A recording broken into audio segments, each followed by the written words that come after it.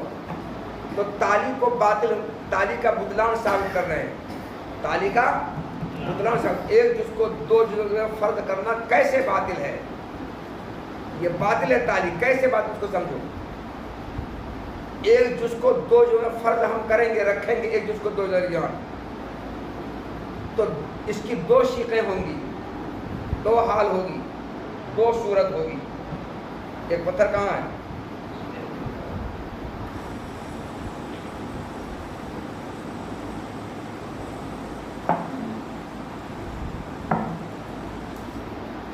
ایک جز یہ ہے، ایک جز یہ ہے، یہ تیسرا جز ہے۔ اس تیسرے جز کو دو جزوں میں رکھ دیا ہم نے، رکھا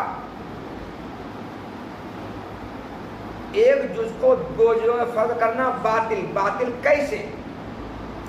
باطل اس لیے کہ ہم پوچھیں گے کہ یہ بیچ والا جز ان دونوں جزوں کے ساتھ ملنے سے، ان دونوں جزوں کو باہم ایسے ملنے سے بیچ والا جز مانع ہے یا مانع نہیں ہے؟ اگر کہتے ہو مانع ہے، یہ روک رہا ہے ان دونوں کو آپس میں ملنے سے، مانع ہوا نا؟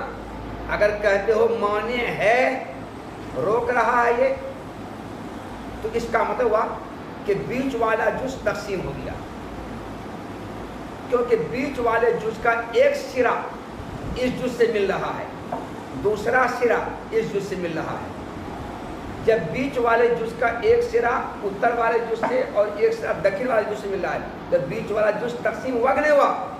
چاہے تقسیم حصی نہ صحیح، تقسیم وہمی ہوا، تقسیم عقلی ہوا تو، اور ابھی کہہ چکے جز اجزا کسی بھی طرح تقسیم قبول نہیں کرتا ہے، نہ تقسیم حصی، نہ تقسیم فعلی، نہ تقسیم وہمی، نہ تقسیم کثیر، کوئی تقسیم نہیں کرتا ہے، یہاں تقسیم ہو تو گیا۔ اسی طرح فلاسفہ کہتے ہیں جز اجزا تقسیم قبول نہیں کرتا ہے کسی بھی طرح سے۔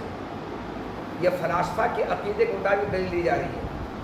جب یہ جز تقسیم ہو گیا، اس طرح سے یہ جز بھی تو تقسیم ہو گیا، کیونکہ اس جز کا ایک سرا وہ ہوگا جو اندر والے جز سے مل رہا ہے، دوسرا سرا وہ ہوگا جو کسی سے کہیں سے نہیں مل رہا باہر میں، تو اس جز کا بیرونی سرا کسی سے نہیں مل رہا ہے اور اندرونی سرا بیچ والے جز سے مل رہا ہے، تو یہ بھی تقسیم ہو گیا۔ اسی طرح سے یہ جز، اس جز کا ایک اندرونی سرا ہوگا جو بیچ والے جز سے مل رہا ہے اور ایک بیرونی سرا ہوگا جو کسی سے مل رہا ہے، اس طرح سے یہ بھی تقسیم ہوگا، یہ بھی تقسیم ہوگا اور یہ بھی تقسیم ہو گیا، تینوں تقسیم ہوگا۔ تو ان تینوں اجزاء کو آپ نے لا یتجزا فرض کیا تھا، لا یتجزا مانا تھا، مگر یہ تینوں اجزاء بتاؤ لا یتجزا ہوا کہ یتجزا ہو گیا؟ تو جس کو آپ نے غیر متجزا لا یتجزا فرض کیا تھا وہ تو کیا ہو گیا؟ متجزی ہو گیا، وہ اس کی تقسیم ہو گئی، خلاف مفروض ہوا کہ نہیں ہوا؟ ورنہ خلاف مفروض۔ تو جس کو آپ نے لا یتجزا مانا تھا، غیر یتجزا مانا تھا، وہ تو یتجزا ہو رہا ہے، وہ تقسیم ہو رہا ہے، کار تقسیم ہو رہا ہے، یہ خلاف مفروض ہوا نا، اور خلاف مفروض باطل ہے۔ یہ باطل کیوں لازم آیا؟ بیچ والے جز کا ان دونوں جزوں کے باہم ملنے سے، مانع ہونے سے، تو پتہ چلا کہ بیچ والا جز دونوں جزوں کے آپس میں ملنے سے مانع ہونا باطل، مانع نہیں ہوگا، نہیں روکے گا۔ جب مانع نہیں ہوگا تو دوسری چیز کیا رہ گئی کہ بیچ والا جز دونوں جزوں کے باہم ملنے سے مانع نہیں ہوگا، دوسری چیز یہ نہیں، یعنی بیچ والا جز ان دونوں جزوں کو آپس میں ملنے سے روکے گا نہیں، مانع نہیں ہوگا۔ جب مانع نہیں ہوگا اس کا مطلب یہ جز اس جز میں گھس جائے گا، یہ جز، جب یہ جز بیچ والا جز دونوں کو ملنے سے مانع نہیں ہوگا، اس کا مطلب ہے کہ یہ ادھر والا جز اس کے اندر گھس کر کے اس میں گھس جائے گا، اور یہ والا جز اس کے اندر گھس کر کے اس میں گھس جائے گا، اور گھس کر کے دونوں ایک ہو جائے گا، اور ایسا ایک ہو جائے گا کہ ایک اشارے حصہ دونوں کے لیے کافی ہو جائے گا۔ جب مانع نہیں ہوگا اس کا یہ ہوگا کہ یہ والا جز اس کے اندر، یہ والا جز اس کے اندر گھس کر کے ایسا ایک ہو جائے گا دونوں بالکل کہ ایک اشارہ حصہ دونوں کے لیے کافی ہو جائے گا۔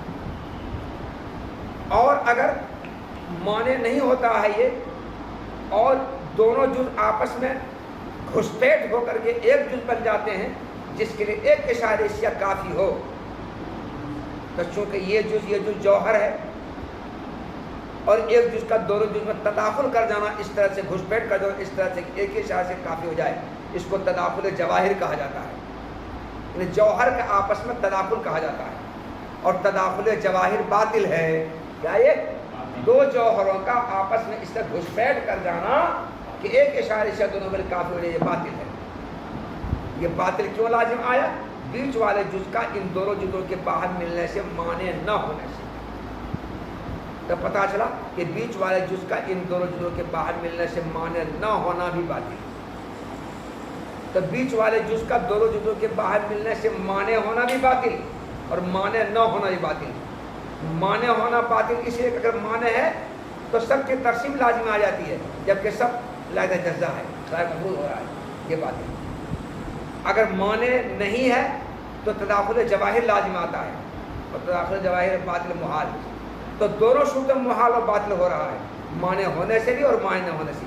تو بیچ والے جز کا دونوں جزوں کے باہر ملنے سے مانع ہونا اور مانع نہ ہونا، جب دونوں باطل دونوں محال، اور بیچ والے جز کو دونوں جگہ رکھنے کی یہی دو شقیں تھیں، جن کی دونوں شق باطل، دونوں شق محال، دونوں صورت محال، تو ایک جز کو دو جگہ رکھنا بھی محال، ایک جز کو دو جگہ رکھنا بھی محال، ایک جز کو دو جزوں کے درمیان رکھنا بھی محال، کیونکہ رکھنے کی دو شقیں ہوں گی، دونوں شقیں باطل، تو تیسرے جز کو دو جگہ رکھنا محال۔ جب تیسرے جز کو دو جگہ رکھنا محال تو جز لا جزا ثابت کر کے باطل ہوگا۔ کیا ہوگا؟ باطل ہوگا۔ اگر جز لا جزا ثابت ہوتا تو ایک جز کو دو جگہ رکھنا ممکن ہوتا، مگر یہاں ایک جز کو دو جگہ رکھنا ممکن نہیں ہے، بلکہ محال ہے، باطل ہے، غلط ہے، تو جز لا جزا بھی ثابت نہیں ہے۔ جز لا جزا کا ثابت ہونا محال، باطل، غلط، ثابت نہیں ہے، اب کیا ہوگا؟ باطل ہوگا۔ ارے جز لا جزا کا اس بات محال، غلط، تو کیا ہوگا؟ باطل ہوگا، باطل ہو گیا۔ یہی ہے جز لا جزا کے ابطال کی دلیل۔ اور فلاسفہ کے نزدیک جوہر فرد کا یعنی جز لا جزا کا کوئی وجود ہے ہی نہیں۔ جب وجود نہیں ہے یہ باطل ہوا اس کا وجود۔ اور فلاسفہ کے یہاں جسم کی ترکیب صرف حجرہ جسمیہ سے ہوتی ہے، یہ بات ہم بول چکے کل ہی۔ اور فلاسفہ کے یہاں جسم کی ترکیب حجرہ جسمیہ سے ہوتی ہے، کس سے ہوتی ہے؟ متکلمین کے یہاں کس سے ہوتی ہے؟ اجزاء الاجزاء سے۔ متکلمین کے یہاں کسی جسم کی ترکیب اجزاء الاجزاء سے ہوتی ہے، اور فلاسفہ کے یہاں جسم کی ترکیب جسمیہ سے ہوتی ہے۔ جز الاجزاء کے ابطال پر تم نے فلاسفہ کی دلیل سنی ابھی، اب جز الاجزاء کے اس بات پر متکلمین کی دلیل سنو۔ وہ اقوا عدلت اثبات جز انو لوجت قرۃ حقیقیۃ علی سطح حقیقی لم تماسہ الا بجزء غیر منقسم اذ لو ماست بجزئین لکان فیہما خط بالفعل فلم تکن قرۃ حقیقیۃ۔ جز الاجزاء کے اس بات پر متکلمین کی جانب سے تین دلائل دیے گئے ہیں، تین دلائل، مگر یہاں سب سے پہلے ان تینوں دلائل میں جو مضبوط ترین دلیل ہے اس مضبوط ترین دلیل کو پیش کریں۔ سب سے پہلے مضبوط ترین دلیل یہ ہے، مضبوط ترین دلیل کو سمجھنے سے پہلے تم دو تین باتیں تمہیدی طور پر سمجھو۔ یہاں عبارت میں ایک لفظ آیا قرۃن۔ قرۃن کے معنی لغت میں گیند کے آتا ہے، اس کی جمع قرات بھی آتی ہے اور اس کی جمع قرن بھی آتی ہے، قرن اور قرات دونوں آتی ہے، لیکن متکلمین کی اصطلاح میں قرہ کہا جاتا ہے اس جسم مستدیر کو، جس جسم مستدیر کا احاطہ ایک سطح کے ذریعے ہو، جیسے فٹ بال یا والی بال ہے، بورڈ نہیں، فٹ بال دیکھ رہے فٹ بال کو، والی بال کو دیکھ رہے ہو نا، والی بال کو سامنے رکھو، تم اپنے سامنے رکھو، والی بال کیا ہے؟ وہ جسم مستدیر ہے، مستدیر گول جسم ہے. بتاؤ اس کو ایک سطح نے گھیر کر رکھا ہے کہ کئی سطحوں نے گھیر کر رکھا ہے؟ ایک سطح نے. اس کو ایک سطح نے گھیرا ہے یا کئی سطح نے گھیرا ہے؟ بول بول بول بول بول. چونکہ ترتیب ٹھیک سے پڑھا نہیں ہے. اس کو ایک سطح نے گھیرا ہے. پورے جسم مستدیر کو ایک سطح نے گھیر کر رکھا ہے. تو جسم مستدیر قرا متکلم کی اصطلاح میں اس جسم مستدیر کو کہا جاتا ہے جس کا احاطہ ایک سطح کے ذریعے ہو. یا دوسرے لفظوں میں یہ کہو کہ قرا اس جسم مستدیر کو کہا جاتا ہے جس جسم مستدیر کے کسی حصے پر نقطہ اگر فرض کیا جائے، نقطہ فرض کیا جائے تو اس نقطہ سے نکلنے والے سارے خطوط برابر ہوں. سارے خطوط کیا ہوں؟ سارے خطوط کی لمبائی برابر ہو. سارے خطوط کی لمبائی برابر ہو. فٹ بال ہے یا والی بال ہے جسے مستدیر ہے، اس میں کہیں پر ایک نقطہ فرض کرو گے، اس نقطہ سے نکلنے والے سارے خطوط سائز میں برابر ہوں گے. کوئی لمبا کوئی کم ہو، کسی لمبائی کم کسی لمبائی زیادہ اوپر ہوگا، ایسا برابر ہوگا. کہیں پر نقطہ فرض کریں تو یہاں فرض کیا، اس سے نکلنے والے سارے خطوط یہاں ملے گا، پھر یہی ملے گا، پھر یہی ملے گا، پھر یہی ملے گا. ہوگا کہیں پر نقطہ فرض کرنے سے اس نقطہ سے نکلنے والے سارے خطوط کیا ہوں گے؟ برابر ہوں گے. متکلم کی اصطلاح میں اسی کو قرا کہا جاتا ہے. آئی بات سمجھ میں؟ قرا ایک لفظ یہاں پر آیا ہے سطح حقیقی. سطح حقیقی، سطح جسم کے منتہا کو سطح کہا جاتا ہے. یہ ایک جسم ہے، جسم کہتا ہے ذو ابعاد ثلاثہ کو، قابل ابعاد ثلاثہ کو، جس میں 3 دوریاں ہوں اس کو جسم کہا جاتا ہے. اور جسم کے منتہا کو سطح کہا جاتا ہے. جیسے اس کا منتہا یہ ہوا، یہ سطح ہو گیا. یہ ہوا سطح، اس کا منتہا یہ ہے. پھر یہ سطح، اس کا منتہا یہ منتہا یہ. تو جسم کے منتہا کو سطح کہا، جسم کے منتہا کو سطح کہا جاتا ہے. اور سطح کے منتہا کو نقطہ کہا جاتا ہے. سطح کے منتہا کو نقطہ کہا جاتا ہے. یہ سب پڑھے ہو، یاد بھی ہے کہ نہیں ہے؟ سطح حقیقی یا سطح مستوی ایک ہی چیز کو کہا جاتا ہے. سطح حقیقی اور سطح مستوی اس ہموار بھومی کو کہا جاتا ہے، اس سمتل بھومی کو کہا جاتا ہے، اس برابر زمین کو کہا جاتا ہے جس برابر زمین میں اگر خط مستقیم کو کھینچا جائے اور اس خط مستقیم پر نقطہ اگر رکھا جائے تو سارے نقطے ایک سیدھ میں ہوں. کوئی نقطہ دائیں اور بائیں نہ ہو اور کوئی نقطہ اوپر اور نیچے نہ ہو. نہ تو کوئی نقطہ اوپر کوئی نقطہ نیچے ہو اور کوئی نقطہ دائیں کوئی نقطہ بائیں ہو، بلکہ سارے نقطے ایک سیدھ میں ہوں. اس کو کہا جاتا ہے سطح حقیقی، اس کو کہا جاتا ہے سطح مستوی. یا دوسرے لفظوں میں یہ کہہ لو سطح مستوی یا سطح حقیقی اس زمین کو کہا جاتا ہے، ہموار زمین کو، جو اتنا مسطح ہو، اتنا برابر، اتنا ہموار کہ اگر ایک لوٹا پانی اس پر ڈال دیا جائے تو پانی نہ ادھر جائے نہ ادھر جائے نہ ادھر جائے نہ ادھر جائے، پانی کھڑا رہ جائے. یہ نہیں کہ گہرا ہو، گہرا نہیں ہونا چاہیے، گہرا نہیں. گہرا ہوگا تب تو پھر گہرائی کی وجہ سے پانی ادھر نہیں جا رہا ہے. گہرائی نہیں، بالکل کھلی زمین، کھلا میدان ہے، مگر کسی طرف نشیب ہے ہی نہیں اور کسی طرف فراز ہے ہی نہیں. تو جب فراز اور نشیب کسی زمین پر نہیں رہے گا اور وہاں ایک پانی ڈال دیا جائے گا تو پانی کہیں جائے گا؟ پانی ہمیشہ نشیب کی طرف جاتا ہے، اور جب نشیب رہے گا تو پانی جائے کیسے؟ تو ایسی زمین جس میں نشیب اور فراز اونچ نیچ نہ ہو اس کو کہا جاتا ہے سطح حقیقی، سطح مستوی.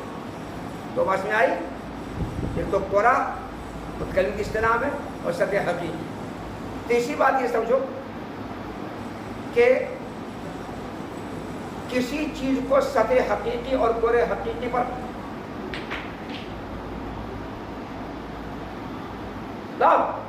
نیچے دیکھتا ہے تو دو پھینکو نا یا پھینکو نا مکاری کیا کرتے پھینک نا. نہیں سمجھو کیا شاگردوں کو سمجھاؤ کیا پڑھاؤ گے؟ جب سبق ٹھیک سے نہیں سنو گے اور تم کو پڑھانے کی نوبت آئے گی کیسے پڑھاؤ گے؟ دیکھا جائے گا یہ سب کون پڑھاتا ہے؟ تو آپ ہیں کہ پڑھا رہے ہیں، ہم لوگ تھوڑے پڑھائیں گے. باہر میں جائیں سب کسی مدرسے کے ناظم بڑے لاجو تک آئیں گے.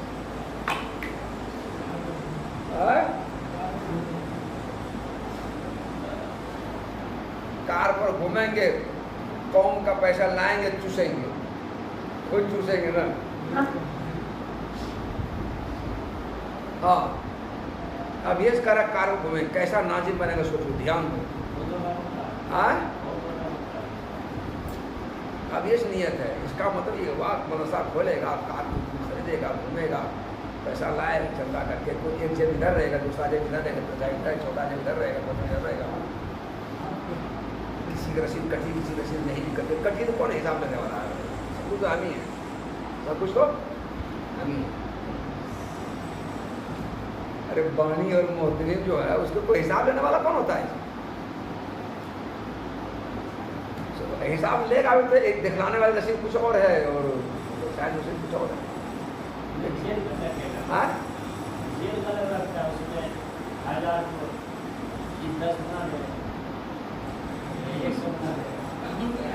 تم کیوں بولے کار پر گھومے؟ کار پر گھومے تب تمہیں ایسے سننا پڑ رہا ہے. ایسا ہی نازم پڑھو گے تب جیسا بول رہا ہے نا.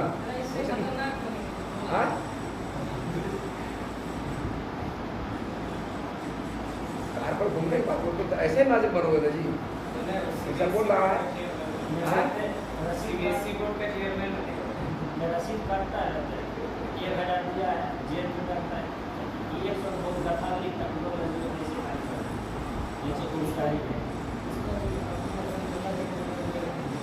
ہاں یہ 3 باتیں سمجھی. اب ہاں تیسری بات کہ کسی چیز کو سطح حقیقی پر رکھا جائے، سطح مستوی پر، تو رکھی جانے والی چیز میں جتنی گولائی ہوگی یہ ایک چیز ہے، یہ سطح مستوی سطح حقیقی ہے، اس پر اس کو ہم رکھ رہے ہیں. تو اس میں جتنی زیادہ گولائی ہوگی اتنے ہی کم حصے سے اس کے ساتھ اتصال ہوگا، اس کے کم حصے سے اس کے ساتھ اتصال ہوگا. اور جس میں جتنی کم قربیت اس کے اندر ہوگی، جتنی کم گولائی اس کے اندر ہوگی اتنے ہی اس کے زیادہ حصے سے اس کے ساتھ اتصال کرے گا. تو جتنی زیادہ گولائی اس کے اندر ہوگی اتنے ہی کم حصہ اس سے متصل ہوگا، اور جتنا کم گولائی ہوگی اتنا ہی زیادہ حصہ اس سے متصل ہوگا. تیسری بات یاد رکھو. اور چوتھی بات یاد رکھو کہ سطح حقیقی میں یہ کہو کہ کرے حقیقی میں خط نہیں ہوتا ہے. فٹ بال میں خط کہیں ہے؟ خط کہتے ہیں سطح کے کنارہ کو. تو فٹ بال والی بال جو بھی ہے اس میں خط کہیں نہیں. خط کہتے ہیں سطح کنارہ کو. وہاں سطح کنارہ ہے ہی نہیں، پورا ایک ہی سطح ہے. پورے جسم کو ایک سطح نے گھیر کر رکھا ہے، کہیں کنارہ نہیں ہے. تو قرآ میں جسم مستدیر میں خط نہیں ہوتا ہے. اتنی بات یاد رکھنے کے بعد اب دلیل سمجھو جو جزا کی اس بات کی. یہ کیا ہے؟ یہ سطح مستوی ہے، سطح حقیقی ہے. اس پر ہم فٹ بال رکھ رہے ہیں، والی بال رکھ رہے ہیں، ایک دم بالکل گول چیز رکھ رہے ہیں، جسم مستدیر رکھ رہے ہیں. یہ بالکل ایک دم سطح مستوی ہے، سطح حقیقی ہے. اس پر ہم فٹ بال، والی بال، گول چیز کو رکھ رہے ہیں. رکھنے کے بعد ہم پوچھیں گے، کیا پوچھیں گے؟ کہ یہ فٹ بال، والی بال جو ہم اس پر رکھ رہے ہیں، اس رکھنے میں فٹ بال، والی بال اس جسم سے جو اتصال کر رہا ہے یا تو غیر منقسم جز کے اتصال کرے گا یا منقسم جز کے اتصال کرے گا. 2 بات ہوگی. اور یہ فٹ بال ہے، یہ اس سے مل رہا ہے تو یا تو غیر منقسم جز کے ذریعے اتصال کرے گا یا منقسم جز کے اتصال کرے گا. ارے یہ اتصال کرے گا اس سے جی، یہ اس سے اتصال کرے گا نا، تو یا تو غیر منقسم جز کے اتصال کرے گا یا منقسم جز کے اتصال کرے گا. اگر کہتے ہو غیر منقسم جز کے ذریعے اتصال کرے گا، اگر یہ اپنے غیر منقسم جز کے ذریعے اس سے اتصال کر رہا ہے تو وہ ایسا جز نکلا جو غیر منقسم ہے، غیر متجزی ہے، تو جز لا جزا ثابت ہوا کہ نہیں ہوا؟ نکل نہ گیا جز لا جزا، نکل گیا۔ اور اگر کہتے ہو کہ یہ جس میں مستدیر اس سے منقسم جز کے ذریعے اتصال کرے گا، تقسیم ہونے والے جز کے اتصال کرے گا، تو اس جز کی تقسیم اگر ہوگی، جس جز کی اتصال وہ تقسیم منقسم جز ہے، تقسیم اس کی ہوگی، تو کم سے کم 2 جز ہوں گے اس کے اندر، اس میں 2 جز ہوں گے کم سے کم، اور 2 جز ہوں گے تو ان دونوں جزوں کو باہم ملانے سے دونوں دوری ہوگی، اور جو دوری ہوگی وہ خط کہلائے گا۔ تو جس میں مستدیر میں خط کا وجود لازم ہے، کیا لازم آئے گا؟ خط کا وجود لازم آئے گا، کیا لازم آئے گا؟ خط کا وجود لازم آئے گا۔ تو پھر یہ کور حقیقی نہ رہ پائے گا، اور کور حقیقی اس کو کہتے ہیں جس میں خط نہیں ہوتا ہے، اور یہاں خط کا وجود ہو گیا، یہ کور حقیقی نہیں رہا، حالانکہ اس کو ہم نے کور حقیقی فرض کیا تھا، تو خلاف مفروض ہوا نہیں ہوا؟ ہم نے فرض کیا تھا یہ کور حقیقی، مگر یہ کور حقیقی کتنا تم لوگ سب کرتے ہو، کتنا مسانہ کمزور ہے، یہ کور حقیقی ہے، اس میں خط بالفعل وجود لازم ہے، خط ہونا نہیں چاہیے، نہیں ہونا چاہیے، مگر خط ہو رہا ہے، یہ خلاف مفروض ہوا ہے۔ اس لیے خط کے وجود سے بچنے کے لیے کہنا پڑے گا یہ جس میں مستدیر اس سے جو اتصال کرے گا وہ غیر منقسم جز کی اتصال کرے گا، اور یہی غیر منقسم جز جز لا جزا ہے۔ تو جز لا جزا ثابت ہوا، یہ ایسی مضبوط ترین دلیل ہے کہ کوئی فلاسفہ تو فلاسفہ اس کا باپ بھی اس کو رد نہیں کر سکتا ہے۔ واقوا عدلت اثبات الجزء، اور جز لا جزا کی اثبات کی مضبوط ترین دلیل یہ ہے کہ اگر کور حقیقی کو سطح حقیقی پر رکھا جائے تو کور حقیقی سطح حقیقی سے اتصال نہیں کرے گا مگر غیر منقسم جز کے ذریعے، اور وہی غیر منقسم جز جز لا جزا ہے، اس لیے کہ اگر کور حقیقی سطح حقیقی سے 2 جزوں کے ذریعے اتصال کرے گا تو کور حقیقی میں بالفعل خط ہو جائے گا، تب تو پھر کور حقیقی نہیں رہے گا، حالانکہ ہم نے کور حقیقی فرض کیا تھا، یہ خلاف مفروض ہوا، خلاف مفروض باطل ہے۔ یہ باطل کیوں لازم آیا؟ کور حقیقی کا سطح مستوی سے 2 جزوں کے اتصال کرنے سے، اس سے 2 جزوں اتصال کرنا باطل، اور جب 2 جزوں کے اتصال کرنا باطل تو ایک جز اتصال کرے گا، اور وہ ایک جز ناقابل تقسیم ہوگا، تو ناقابل تقسیم جز کا وجود ہو گیا، اور ناقابل تقسیم جزئی کو جز لا جزا کہتا ہے، تو جز لا جزا کا ثبوت ہو گیا۔ یہ جز لا جزا ثبوت کی مضبوط